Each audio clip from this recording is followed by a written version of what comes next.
Hello ಸ್ನೇಹಿತರೆ, ಸಪ್ತಪದಿ ಧಾರಾವಾಹಿಯ ಇಂದಿನ ಸಂಚಿಕೆಯಲ್ಲಿ ನೋಡುವುದಾದರೆ ರಾಜ್ ಕಾವ್ಯಂಗೆ ಕಾಲ್ ಮಾಡಿ ಟ್ರೈ ಮಾಡ್ತಾ ಇರ್ತಾನೆ. ನೋಡಿದ್ರೆ ಫೋನ್ ಸ್ವಿಚ್ ಆಫ್ ಅಂತ ಬರ್ತಾ ಇರುತ್ತೆ. ಅವ್ರ ಅಜ್ಜಿ ತಾತಗೂ ತುಂಬಾ ಗಾಬರಿಯಾಗಿ, ಎಲ್ಲೋದ್ಲು ಈ ಹುಡುಗಿ, ಇಲ್ಲೇ ಇದ್ಲಲ್ಲ, ಅದೇಗ್ ಮಾಯ ಆದ್ಲು, ಯಾರಿಗೊಂದ್ ಮಾತೆ ಹೇಳ್ತೀರಾ ಹೋಗ್ಬಿಟ್ಟಿದ್ದಾಳಲ್ಲ ಅಂತ ಮನೆ ಮಂದಿಯವರೆಲ್ಲ ಗಾಬರಿಯಾಗಿರ್ತಾರೆ. ಈ ಕಡೆ ನೋಡಿದ್ರೆ ಕಾವ್ಯ ತುಂಬಾ ಬೇಜಾರಾಗಿ ರೋಡಲ್ಲಿ ನಡ್ಕೊಂಡು ಹೋಗ್ತಾ ಇರ್ತಾಳೆ.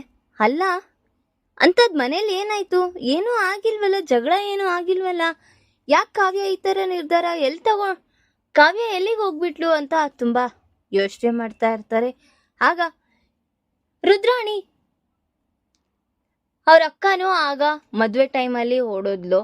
ಈಗ ಇವಳು ಹೋಗಿದ್ದಾಳೆ. ಇವ್ರ ಮನೇಲಿ ಇದೇ ಅವರು ಪಾಠನ ಹೇಳ್ಕೊಟ್ಟಿದ್ದಾರೆ ಅನ್ಸುತ್ತೆ ಅಮ್ಮ.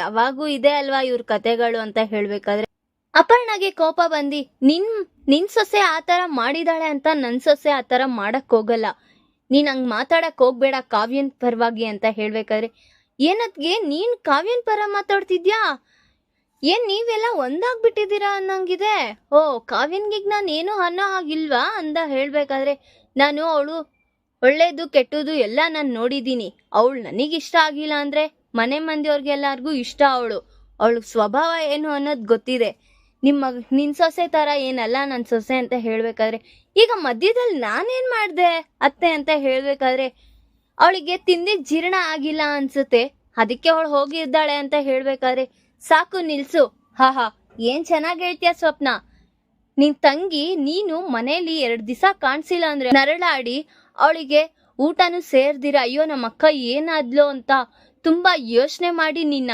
ಕಾಪಾಡಿದ್ರೆ, ನೀನ್ ನೋಡಿದ್ರೆ ನಿನ್ ತಂಗಿಗೆ ಈ ತರ ಮಾತನ್ನ ಕೊಡ್ತಿದ್ಯಾ, ಎಂತ ಅಕ್ಕ ನೀನು, ಅವಳು ನಿನ್ನ ಎಷ್ಟು ಕಷ್ಟ ಬಂದ್ರು ಏನ್ ಬಂದ್ರು ನಿನ್ ಪರವಾಗಿ ನಿಂತ್ಕೊಂತಾಳೆ, ನೀನ್ ನೋಡಿದ್ರೆ ಒಂದ್ ದಿನ ಆದ್ರೂ ಅವಳ ಪರವಾಗಿ ಮಾತಾಡಿದ್ಯಾ ಅಂತ ಹೇಳ್ತಾ ಇರ್ತಾನೆ ರಾಜ್. ಸಾಕು ನಿಲ್ಸು, ನೀನು ಮಾತಾಡ್ರೆ ಎಷ್ಟು ಬಿಟ್ರೆ ಎಷ್ಟು, ಆದ್ರೆ ಕಾವ್ಯನ್ ಪರ ನೀನ್ ಆ ತರ ಮಾತಾಡಕ್ ಹೋಗ್ಬೇಡ ಅಂತ ರಾಜ್ ವಾರ್ನ್ ಮಾಡ್ತಾ ಇರ್ತಾನೆ. ಇನ್ನೀ ಕಡೆ ಸರಿ ನಾವು ನೋಡ್ಕೊಂಡ್ ಬರ್ತೀವಿ ಅಂತ ರಾಜ್ ಅವ್ರಪ್ಪ ಕಲ್ಯಾಣ್ ಅವ್ರೆಲ್ಲರೂ ಹೊರಟಿರ್ತಾರೆ.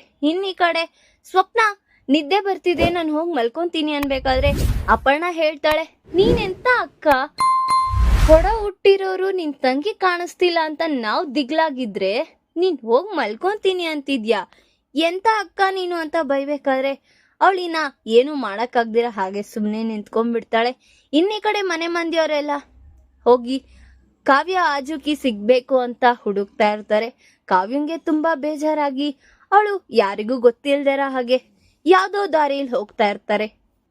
ಕಾವ್ಯ ಅವ್ರಮ್ಮ ಆ ಸೇಟು ಹತ್ರ ಇಟ್ಟಿರೋ ಮನೆ ಕಾಯ್ತಾ ಎಲ್ಲ ಇಸ್ಕೊಬಂದಿ ಅವ್ರ ಮನೆಯವ್ರಿಗೆ ಕೊಡ್ತಾ ಇರ್ತಾರೆ. ರೀ, ನನ್ ಮಾಡಿದೇನೋ ತಪ್ಪಾಗೋಯ್ತು, ಇನ್ಮೇಲೆ ಇದೆಲ್ಲ ನೀವೇ ಇಟ್ಕೊಳ್ಳಿ, ನನ್ನ ಕೈ ಫಸ್ಟೇ ಸರಿ ಇಲ್ಲ ಅಂತ ಅವರಿಬ್ರು ಮಾತಾಡ್ಬೇಕಾದ್ರೆ, ಸರಿ ಈಗ ಟೈಮ್ ಆಯ್ತು ನಡಿ ಮಲ್ಕೊಳ್ಳೋಣ ಅಂತ ಅವರಿಬ್ರು ಹೊರಟಿರ್ತಾರೆ. ಆಗ ರಾಜ್ ಕನಕಾಗೆ ಕಾಲ್ ಮಾಡಿ, ಈ ತರ ನಿಮ್ ಮಗಳು ಏನಾದ್ರೂ ಮನೆಗ್ ಬಂದಿದ್ದಾಳ ಅಂತ ಕೇಳ್ತಾ ಇರ್ತಾರೆ. ಯಾಕಳಿ ಅಂದ್ರೆ ಏನಾಯ್ತು, ನಮ್ಮ ಮಗಳು ಯಾಕೆ ಇಷ್ಟೊತ್ತಲ್ಲಿ ಬರ್ತಾಳೆ ಅಂತ ಕೇಳ್ಬೇಕಾದ್ರೆ, ಇಲ್ಲ ಹೊರ್ಗಡೆ ಸ್ವಲ್ಪ ಕೆಲ್ಸ ಇದೆ ಹೋಗ್ಬಿಟ್ಟು ಬರ್ತೀನಿ ಅಂತ ಹೋದ್ಲು, ಅದಕ್ಕೆ ಅಲ್ಲೇನಾದ್ರೂ ಬಂದಿದ್ದಾಳ ಅಂತ ವಿಚಾರಿಸ್ದೆ ಅಂತ ಹೇಳ್ತಾ ಇರ್ತಾನೆ. ಇಲ್ಲ ಅಳಿ ಅಂದ್ರೆ ಇಲ್ಲಿ ಬಂದಿಲ್ಲ ಅಂತ ಅವರು ಗಾಬರಿ ಪಟ್ಕೊಂಡಿರ್ತಾರೆ. ಈ ಕಡೆ ಮನೆ ಮಂದಿಯವರೆಲ್ಲರೂ ಸೇರಿ ರೋಡು ಸುತ್ತಿ ಅವಳ ಆಜುಕಿ ಸಿಗ್ಬೇಕು ಅಂತ ಹುಡುಕ್ತಾ ಇರ್ತಾರೆ. ಈ ಕಡೆ ಕಾವ್ಯ ಅವ್ರ ಅಪ್ಪ ಅಮ್ಮಗೆ ತುಂಬಾ ಟೆನ್ಷನ್ ಆಗೋಗಿರುತ್ತೆ. ಅಯ್ಯೋ ನನ್ನ ಮಗಳು ಎಲ್ಲೋದ್ಲು, ಏನ್ ಕತೆ ಆಗ್ತಿದೆ, ಅಲ್ಲಿ ಏನಾದ್ರೂ ಮತ್ತೆ ಅನಾಹುತ ಆಯ್ತಾ ಅಂತ ಅವ್ರಿನ ಗಾಬರಿಯಾಗಿರ್ತಾರೆ. ಧಾರಾವಾಹಿಯ ಪ್ರತಿಯೊಂದು ಸಂಚಿಕೆ ತಪ್ಪದೆ ನೋಡಬೇಕಾದರೆ ನಮ್ಮ KTVS 365 ಚಾನಲ್ ಈಗಲೇ ಸಬ್ಸ್ಕ್ರೈಬ್ ಮಾಡ್ಕೊಳ್ಳಿ. ಹಾಗೆ ಪಕ್ಕದಲ್ಲಿರುವ ಬೆಲ್ ಬಟನ್ ಅನ್ನು ಪ್ರೆಸ್ ಮಾಡಿ ಅದರಲ್ಲಿ ಆಲ್ ಆಪ್ಷನ್ ಸೆಲೆಕ್ಟ್ ಮಾಡ್ಕೊಳ್ಳಿ. ಇದರಿಂದ ನಾವು ರಿಲೀಸ್ ಮಾಡುವಂತಹ ಸಂಚಿಕೆ ಅಪ್ಡೇಟ್ ನೋಟಿಫಿಕೇಶನ್ ಸಿಗುತ್ತೆ. ಕಾವ್ಯ ದೇವಸ್ಥಾನದಲ್ಲಿ ಬಂದು ಅವ್ರ ಗಂಡ ಈ ತರ ಮೋಸದ ಪ್ರೀತಿ ಮಾಡ್ತಿದ್ದಾನಲ್ಲ ಅಂತ ಯೋಚನೆ ಮಾಡ್ತಾ ಅವಳೇ ಕುಗ್ಗೋಗಿ ಹೇಳ್ತಾ ಇರ್ತಾಳೆ. ಇನ್ನೀ ಕಡೆ ಬೆಳಗ್ಗೆ ಆಗುತ್ತೆ. ಮನೆ ಮಂದಿಯವರೆಲ್ಲ ರಿಟರ್ನ್ ಆಗ್ಬಿಡ್ತಾರೆ ಮನೆಗೆ. ಮನೆ ಮಂದಿಯವ್ರಿಗೆಲ್ಲರಿಗೂ ತುಂಬಾ ಶಾಕ್ ಆಗಿ, ಎಲ್ಲಿ ಕಾವ್ಯ ಸಿಕ್ಕುದ್ಲಾ, ಏನಾಯ್ತು ಅಂತ ಎಲ್ಲ ಅವ್ರ ಅಜ್ಜಿ ತಾತ ಎಲ್ಲ ಕೇಳ್ತಾ ಇದ್ರೆ, ಇಲ್ಲ ನಾವು ದಾರಿನೂ ಸುತ್ತಿದ್ವಿ, ಎಲ್ಲೂ ಕಾಣಿಸಿಲ್ಲ ಕಾವ್ಯ ಅಂತ ಸುಭಾಷ್ ಅವರು ಸಹ ಹೇಳ್ತಾರೆ. ಇನ್ನೀ ಕಡೆ ರಾಜ್ ಸಹ ನಿರಾಶೆಗೊಂಡ್ಬಿಟ್ಟು, ಅಜ್ಜಿ ಎಲ್ಲೂ ಕಾಣಿಸಿಲ್ಲ ಅಜ್ಜಿ ಅಂತ ಅವನು ಇನ್ನ ಬೇಜಾರಾಗಿರ್ತಾನೆ. ಅದೇ ಟೈಮಲ್ಲಿ ಕನಕ ಬಂದು, ಎಲ್ಲಿ ನನ್ನ ಮಗಳು ಎಲ್ಲೋಗಿದ್ದಾಳೆ, ನಿಮಗೆ ಯಾರಿಗೂ ಗೊತ್ತಿಲ್ವಾ, ಹೇಳಿ ನೀವ್ ಯಾಕೆ ಈ ತರ ಮೌನವಾಗಿದ್ದೀರಾ, ನನ್ ಮಗಳು ಎಲ್ಲಿಗೋದ್ಲು ಅಂತ ತುಂಬಾ ಅವ್ರು ಕರುಳು ಕಿತ್ತೋಗೋ ತರ ಹತ್ಕೊಂಡ್ ಕೇಳ್ಬೇಕಾದ್ರೆ, ಇಲ್ ನೋಡಿದ್ರೆ ನಮಗೇನ್ ಗೊತ್ತಿದೆ ಎಲ್ಲೋಗಿದ್ದಾಳೆ ಅಂತ, ನಾವು ಅದನ್ನೇ ಅಲ್ವಾ ಹುಡುಕ್ತಾ ಇದೀವಿ ಅಂತ ಅಪರ್ಣ ಹೇಳ್ತಾ ಇರ್ತಾರೆ. ನೀವೇ ಏನಾದ್ರೂ ಮಾಡಿದ್ರಾ ಅಥವಾ ನಿಮ್ ಮಗ ಏನಾದ್ರೂ ಮಾಡಿದ್ರಾ ಅಂತ ಕೇಳ್ಬೇಕಾದ್ರೆ ಕನಕ ಧಾನ್ಯಲಕ್ಷ್ಮಿ ಹೇಳ್ತಾಳೆ, ಇಲ್ಲ ನಮಗೆ ಯಾರಿಗೂ ಈ ವಿಚಾರನೇ ಗೊತ್ತಿಲ್ಲ, ಗೊತ್ತಾಗಿದೆ ನಮ್ಗೆ ನೈಟ್ ಏನೂ ಆಗಿಲ್ಲ ಇಲ್ಲಿ ಅನಾಹುತ ಅಂತ ಸಮಾಧಾನವಾಗಿ ಹೇಳ್ತಾ ಇರ್ತಾಳೆ. ಈ ಕಡೆ ನೋಡಿದ್ರೆ ಸ್ವಪ್ನ ಮಲ್ಗಿರೋದನ್ನ ನೋಡಿ ಕನಕಾಗೆ, ಹೇ ಏನೇ ಮಲ್ಕೊಂಡಿದ್ಯಾ, ನಿಮ್ಮ ತಂಗಿ ಕಾಣಿಸ್ತಿಲ್ಲ ಅಂತ ನಾವಿಲ್ಲಿ ಒದ್ದಾಡ್ತಿದ್ರೆ ಆರಾಮಾಗಿ ಮಲ್ಕೊಂಡಿದ್ಯಾ, ಇಷ್ಟ ಆರಾಮಾಗಿ ಮಲ್ಕೊಳಕ್ ಸ್ವೇಚ್ಛೆ ಕೊಟ್ಟಿರೋದೇ ನಿನ್ ತಂಗಿ ಕಣೆ, ನಿನಗೆ ಒಂಚೂರು ಮನುಷ್ಯತ್ವ ಅನ್ನೋದಿಲ್ವಾ, ಕಾಣಿಸ್ತಿಲ್ಲ ಅಂತ ಇಲ್ಲಿ ನಾವು ಒದ್ದಾಡ್ತಾ ಇದ್ರೆ ಆರಾಮಾಗಿ ನಿದ್ದೆ ಮಾಡ್ತಿದ್ದಾಳೆ ಅಂತ ಅವಳ ಮೇಲೆ ಕೋಪಗೊಂಡ್ತಾ ಇರ್ತಾಳೆ.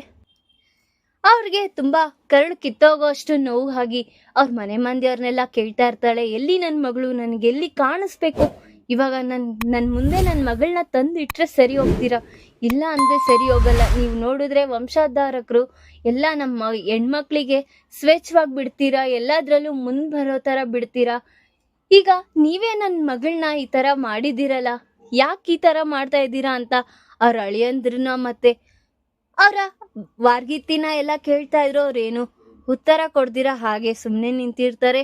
ಈ ಕಡೆ ನೋಡಿದ್ರೆ ಏನಪ್ಪ ಮಾಡೋದು, ಎಲ್ಲಿದ್ದಾಳ ಅಂತಾನೆ ಗೊತ್ತಾಗ್ತಿಲ್ಲ ಅಂತ ಮನೆ ಮಂದಿಯವ್ರಿಗೆಲ್ಲ ತುಂಬಾ ಟೆನ್ಷನ್ ಆಗಿ ರಾಜ್ ಹೇಳ್ತಾನೆ, ನಮಗೂ ಗೊತ್ತಿಲ್ಲ, ಗೊತ್ತಾದ್ರೆ ನಾವೇ ಕರ್ಕೊಂಡ್ ಬರ್ತೀವಿ ಅಂತ ಕನಕಾಗೆ ಸಮಾಧಾನ ಮಾಡ್ತಾ ಇರ್ತಾನೆ. ಈ ಕಡೆ ನೋಡಿದ್ರೆ ರುದ್ರಾಣಿ, ಏನ್ ನೀವು ನಾಟಕ ಆಡ್ತಾ ಇದ್ದೀರಾ, ನಿಮ್ ಮಗಳು ಕಾಣಿಸ್ತಿಲ್ಲ ಅಂತ ನಿಮ್ಗೆ ಹೇಗ್ ನೋವಿದ್ಯಾ, ನಮಗೂ ಹಾಗೆ ಇದೆ, ಹಾಗಂತ ನೀವು ನಾಟಕ ಆಡೋ ತರ ನಮ್ಗೆ ನಾಟಕ ಆಡೋದಿಕ್ ಬರಲ್ಲ, ಹೋಗ್ರಿ ಪೊಲೀಸ್ ಸ್ಟೇಷನ್ಗೆ ಕಂಪ್ಲೇಂಟ್ ಕೊಡೋಗಿ, ಎಲ್ಲೋಗಿದ್ದಾಳೆ ಅನ್ನೋದು ಗೊತ್ತಾಗುತ್ತೆ ಅಂತ ಅವಳು ಚುಚ್ಚು ಮಾತಾಡ್ತಾ ಇರ್ತಾಳೆ. ಆಗ ಅವರ ಅಪ್ಪಗೆ ತುಂಬಾ ಕೋಪ ಬಂದು, ರುದ್ರಾಣಿ ಸಾಕು ನಿಲ್ಸು, ನಮ್ಮ ಮನೆ ಮೊಮ್ಮಗಳು ಕಾಣಿಸ್ತಿಲ್ಲ ಹಡಾವಿಡಿಲಿದೀವಿ, ನೀನ್ ಈ ತರ ಬೆಂಕಿ ಹಾಕೋ ಕೆಲ್ಸನ ಹೇಳ್ಕೊಡ್ಬೇಡ ಅಂತ ಹೇಳ್ತಾ ಇರ್ತಾರೆ.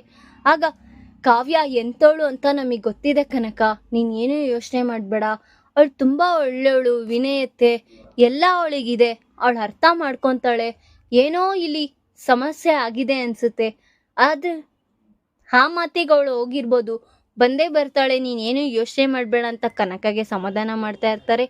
ಈಗ ಕಾವ್ಯನ್ಗೆ ನಡೆದಿರೋ ಸನ್ನಿವೇಶನ ಮನೆ ಮಂದಿ ಮುಂದೆ ಕಾವ್ಯನ್ ಒಪ್ಕೊಂತಾಳ. ಈ ಕಡೆ ನೋಡಿದ್ರೆ ರಾಜ್ ನಾಟಕ ಆಡ್ತಿರೋ ವಿಚಾರ ಅವ್ರ ಅಜ್ಜಿ ತಾತನ್ಗೆ ತಿಳಿಯುತ್ತಾ ಅನ್ನೋಣ ಮುಂದಿನ ಭಾಗದಲ್ಲಿ ತಿಳಿಸ್ಕೊಡ್ತೀನಿ. ಈ ವಿಡಿಯೋ ಇಷ್ಟ ಆದ್ರೆ ಲೈಕ್ ಮಾಡಿ, ನಿಮ್ಮ ಫ್ರೆಂಡ್ಸ್ ಹಾಗೆ ನಿಮ್ಮ ರಿಲೇಟಿವ್ಸ್ಗೂ ಶೇರ್ ಮಾಡಿ ಅಂಡ್ ಕಮೆಂಟ್ ಮಾಡಿ. Thanks for watching.